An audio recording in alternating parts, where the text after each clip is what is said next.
Capítulo 2. Essa parte da história vai ser contada na terceira pessoa, para saber qual tipo de narração vocês preferem. Cidade de Coal, 6 da noite. Está na hora. Diz Virgil ao olhar o horário em seu relógio de pulso. Há algumas horas atrás, Virgil recebeu uma ligação de um número não identificado. Ao atender, ele pareceu reconhecer a voz e com quem estava falando, e após a conversa, a afeição de Virgil mudou para algo mais sério. Agora, Virgil se preparava para uma missão importante: executar alguns anjos caídos que estão seguindo um traidor. Para esconder sua identidade, Virgil coloca em seu rosto uma máscara de cor prata na qual possuía alguns detalhes que marcavam seu rosto, e como último preparativo Virgil se cobre com um manto negro. Agora, com esta palavra, um objeto misteriosamente surge na mão de Virgil, uma espada de cabo branco na qual possuía duas faixas amarelas. Virgil a levantou até sua face e a ficou observando. Não esperava te usar tão cedo. Após estas palavras, Virgil desembaía a espada e simplesmente corta o ar em forma de X. O espaço é cortado como se formasse um portal na qual Virgil entra sumindo após entrar. Local desconhecido, cidade de Coal. Em alguma área da cidade, num local abandonado pelo cidadão, o espaço se distorcia no formato de um X que se abria. Desse fenômeno, um Virgil surgia, parando logo após sair do portal. Ele olhava os arredores com cautela, certificando de que não tinha ninguém ali, naquela área. Após ter certeza de que não tinha ninguém, Virgil desapareceu do nada. Na verdade, ele apenas começou a correr em direção ao alvo marcado. Logo quando Virgil chegou, ele sentiu a presença de vários anjos caídos, pelo menos uns 6 deles, e além disso tudo ele também sentiu a presença de demônios, um deles sendo de alto nível. Devem ser eles, pensou Virgil. Ele já havia deduzido que um dos grupos de demônios da escola ficaria encarregado de lidar com os anjos caídos, e como um professor da escola que diariamente convive com eles, Virgil reconhece o grupo de demônios a qual está lutando. Rias e Aqueno pensaram que seriam capazes de derrotar os caídos sem problemas e se reagrupar com o resto de seu grupo, mas o que Rias não esperava era o aparecimento de um grupo de anjos caídos. Da onde esses anjos caídos vieram? Eu não esperava que Rainari tivesse influência sobre tantos caídos assim. Estamos seriamente encrencados agora, pensou Rias enquanto desviava de uma lança de luz. Mesmo com sua rainha Aqueno ao seu lado, Rias tem baixas chances de vitória. O número de anjos caídos era demais até mesmo para um demônio de sua categoria, e agora, em maus lençóis, Rias apenas podia contar com um milagre, mesmo que isso faça mal aos demônios. Ao brilhar da lua, naquele mesmo momento de desespero, todos sentiram uma intenção assassina que fazia até suas almas tremerem de medo. Dona Zeke, um dos 3 anjos caídos mais fortes ali presentes, reconheceu o nível de ameaça. Uma intenção assassina desse calibre só pode ser exercida por seres da mais alta classe. Quem em nome de Deus está fazendo isso? Todos escutaram um barulho de folha sendo esmagado e de forma instantânea todos ali presentes olharam para a direção do barulho. Todos observavam a figura enigmática que apareceu ali. O ser recoberto por um manto negro que cobria metade do seu corpo. O mesmo usava uma máscara de prata que escondia seu rosto e carregava uma katana japonesa consigo. Devo ser rápido com isso, pensou Virgil, e logo ficou em posse do saque da espada. Todos viram aquele homem entrar em posse, indicando que ele atacaria, e todos os anjos caídos, sem exceção, de forma instintiva, criaram suas lanças de luz e o atacaram. Rias e Aqueno, que estavam perto do homem, tomaram distância antes que o ataque os atingisse, mas ainda assim as duas foram banhadas com as rajadas de vento causadas pela explosão de luz.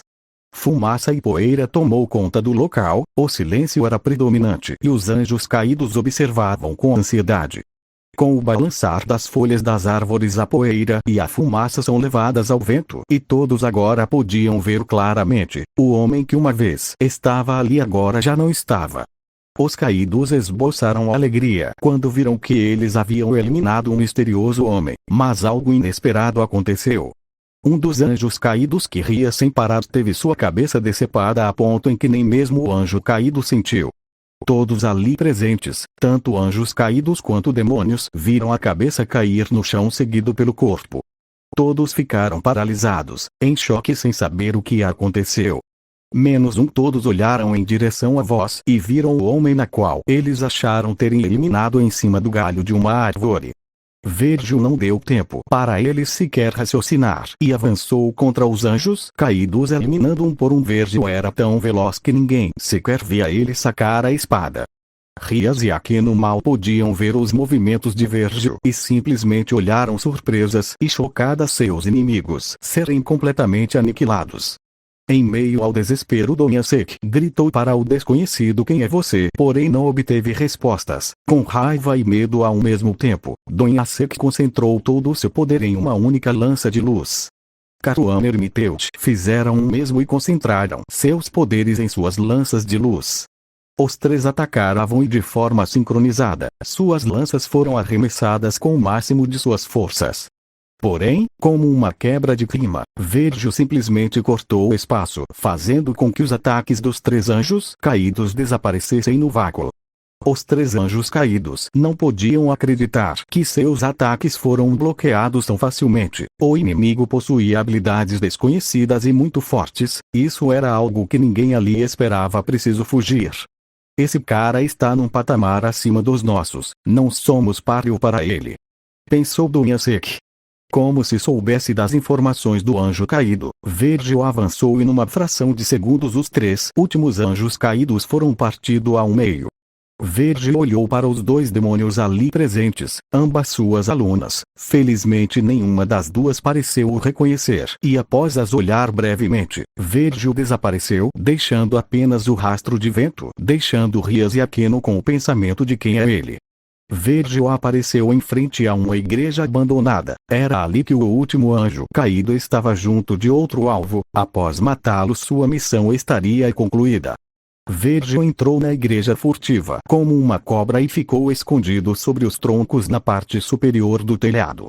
Ali escondido, Virgil viu uma cena se desenrolar de forma trágica. O último dos anjos caídos extraiu uma sacrete gear de uma garota, o que resultou na morte da mesma. Infelizmente ele havia chegado um pouco tarde demais para salvá-la. Havia também outros alunos da escola ali. Um deles, conhecido como Yodo Issei, foi capaz de alcançar um novo estágio na evolução de seu equipamento sagrado e de alguma forma danificar os caídos. No entanto, não foi suficiente e Virgil aproveitou este momento para aparecer. Ele surgiu como uma sombra, sem ninguém notá-lo. Anjo caído Rainari, disse Virgil. Ao ouvir sua voz, o grupo olhou para ele, todos chocados por ninguém ter sentido sua presença. Quem é você? Perguntou Rainari. Fui enviado para eliminá-la e perguntar sobre o paradeiro de seu chefe Cocabiel. O tom de Virgil era sombrio e todos sentiram isso. Não sentindo energia alguma no homem, Rainari achou ser apenas um mercenário qualquer. O que a preocupava era quem o enviou me matar. Não fale asneiras. Com isso, Rainari criou uma lança de luz e arremessou no homem, mas o inimaginável aconteceu. Virgil simplesmente pegou a lança a alguns centímetros de seu rosto com uma das mãos. Foi nessa hora que Rias e seu grupo entraram e viram a cena. Perguntarei somente mais uma vez: onde está o traidor Cocabiel? Da próxima não serei tão gentil, disse Virgil. Como se eu fosse te contar, escolha. Assim que Rainari disse isso, uma espada azul feita de energia disparou na direção dela, atingindo uma de suas asas, fazendo-a cair no chão, e logo em seguida a outra espada foi enviada, atingindo seu joelho, fazendo ela gritar de dor. Vou perguntar mais uma vez. Quando Virgil disse isso, Rainari foi cercado por espadas azuis voando em espiral ao seu redor e uma pressão intensa foi colocada sobre ela. Uma sensação de frio tomou conta de todos ali. A intenção assassina que Virgil liberava era densa demais, dificultando até a respiração de alguns ali presentes. Onde está Cocabiel? A sensação de morte sentida por Rainari foi o suficiente para a fazer sentir medo. Eu não sei. Rainari tinha dificuldades até para falar. Ele olhou diretamente nos olhos dela. Ela podia ver seus olhos brilhando em azul sob a máscara. As lâminas pararam de se mover. E de repente, todas as lâminas a apunhalaram e ela gritou de dor, mas não morreu. Virgil, em uma explosão de velocidade, apareceu na frente dela com sua lâmina em punho e apontou-a para os caídos. Ela olhou para ele, o medo estampado em seu rosto. Vou perguntar mais uma vez. Onde ele está? Ele demandou. Rainari olhou para ele com medo. Juro que não sei. Ele não contou a ninguém. Por favor, poupe minha vida, estou apenas cumprindo suas ordens. Ela implorou por sua vida.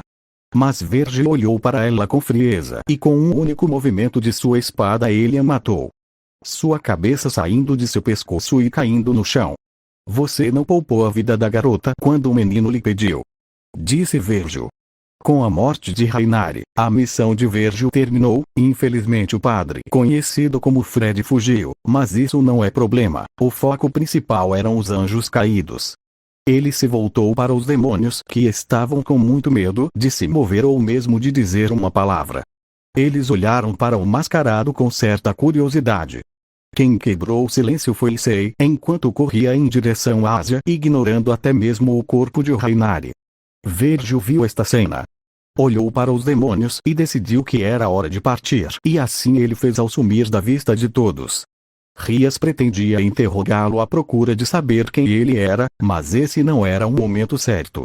A seguir, Rias reviveu Asia Argento como um demônio e a integrou em sua nobreza.